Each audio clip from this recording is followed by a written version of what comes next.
Hello বন্ধুরা, এই দেখো এই ত্রিবেণী, সেবাইপুর, লক্ষ্মীতলা, এখানে সব জাহাজ দাঁড়িয়ে আছে। এরা সব এই বাংলাদেশের মাল বাংলাদেশে নিয়ে যায়, ছাই নিয়ে যায় বাংলাদেশে। এই দেখো দুনিয়ার ট্রলার দাঁড়িয়ে আছে। এটা হচ্ছে ত্রিবেণীর কাছে, ত্রিবেণী লক্ষ্মীতলা। এখানে দুনিয়ার ওই দূরে দেখা যাচ্ছে দুনিয়ার টোটো, ওই জাহাজ দাঁড়িয়ে আছে।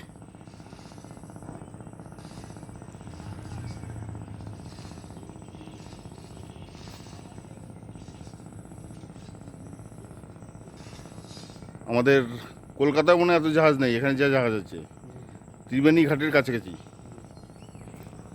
এখান থেকে ছাই তুলে নিয়ে বাংলাদেশ যায়, কিন্তু বাংলাদেশের এখন বন্ধ আছে বলে এরা দাঁড়িয়ে আছে। নরেন্দ্র মোদী জিগজিগ জিও।